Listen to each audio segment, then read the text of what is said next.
এই ঋতু, ঋতু আসছি ভাইয়া। এইভাবে কেউ চলে যায়নি। না তুই ব্যস্ত হোস না। ঋতু, এটা কেমন কথা? ও চলে যাচ্ছিল, তুই ওকে আটকাবি না? কি রে, কথা বলছিস না কেন? কথা বল। উনি কেন চলে যাচ্ছিলেন সেটা তো আমি জানি না ভাইয়া। রাসেল আমার বন্ধু, আজকে আমাদের গেস্ট। রাসেলের ভালো মন্দ দেখার দায়িত্ব আমাদের। তাছাড়া এলাকায় এখন কি চলছে সেটা তুই খুব ভালো করে জানিস। এই দাঁড়া দাঁড়া, কোথায় যাচ্ছিস? চুলায় খিচুড়ি বসিয়েছি ভাইয়া। এটা নিয়ে যা, ভালো করে রান্না করবি। যে ওয়েদার, আজকে আমরা সবাই মিলে জমিয়ে খাবো। কি রে, দাঁড়িয়ে আছিস কেন? ভাই তুই শুধু শুধু চাপ নিস। চাপ নিচ্ছি না, তার আগে তুই আমাকে বল যে এইরকম অ্যান্টিক বাইক তুই কোথায় পেলি? বাইক ঠিক না, হয়েছে কি ওই যে আমাদের ফ্রেন্ড থেকে ধার করে নিয়ে এসেছে। আচ্ছা, তোর মাথায় কি এমন চলছিল বলতো? এই ঝড়ের রাতে এই বাইক নিয়ে তুই চৌরাস্তা পর্যন্ত যেতে কিভাবে? মানে ঠেলতে ঠেলতে তুই নিয়ে যেতে পারতি। আরে না, একটা না একটা ব্যবস্থা করতে হতো না। কি ব্যবস্থা? দেখি আমি ফোন দিয়েছিলাম ফ্রেন্ডটাকে যার বাইকে, হচ্ছে তুই মানে তোর মাথায় না সেই ইউনিভার্সিটি লাইফ থেকে কি চলে আমরা কেউ কিচ্ছু বুঝতে পারি না।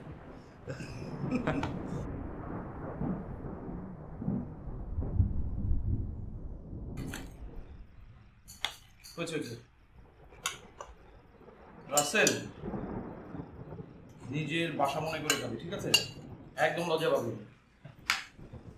ঋতু, ওকে মানুষ করে দে। না না আমার আর কিছু লাগবে না। শোন না দোস্ত, কতদিন পর তোর সঙ্গে দেখা। কেমন আছিস, কি করছিস কিছুই তো জানি না। কি অবস্থা বলতো দোস্ত? আমি কিছু করছি না আপাতত। মানে বেকার? অনেকটা সেরকমই। তোর বড় ভাই ডিভিতে আছে। বুঝলি ঋতু, রাসেলের বড় ভাই আর রাসেল দুজনই ভাই অন্তপ্রাণ। যদিও ভাইয়া আমাদের ভার্সিটিতে পড়তো না, দু একবার দেখা হয়েছে ভাইয়ার সঙ্গে, কিন্তু রাসেলের মুখে ভাইয়ার প্রশংসা শুনতে শুনতে কান একেবারে ঝালাপালা। ভাইয়া আসলে একটু অন্যরকম ছিল, সবসময় পড়াশোনায় ব্যস্ত থাকতো, কারোর সঙ্গে খুব একটা মিশতো না। আপনি তো তাহলে আপনার ভাইয়ের একেবারে উল্টো। এই ঋতু, আজকে কিন্তু খাবারের পর আমরা সারা রাত আড্ডা দিব, তোর হাতের বানানো চা খাবো, আড্ডা দিব, চা খাবো। কি রে দোস্ত, তোর কোনো সমস্যা? না আমার কি সমস্যা, তবে আমার চা লাগবে না, ওনাকে কষ্ট দিতে চাই না। ওর আবার কিসের কষ্ট? শুধু চাই তো বানাবে। কি রে, পারবি না? আচ্ছা তোকে একটা কথা জিজ্ঞাসা করি। বল। উনি বলছিলেন তোদের এলাকায় নাকি একজন সিরিয়াল কিলার। আরে ধুর, কিসের সিরিয়াল কিলার? তবে হ্যাঁ, মানে খুনিটা যা করছে সমাজের জন্য ভালোই করছে। বেছে বেছে সমাজের বাজে ছেলেগুলোকে খুন করছে। এরা হচ্ছে সমাজের কীট। যতদিন সমাজে থাকবে সমাজের জন্য ততই অমঙ্গল।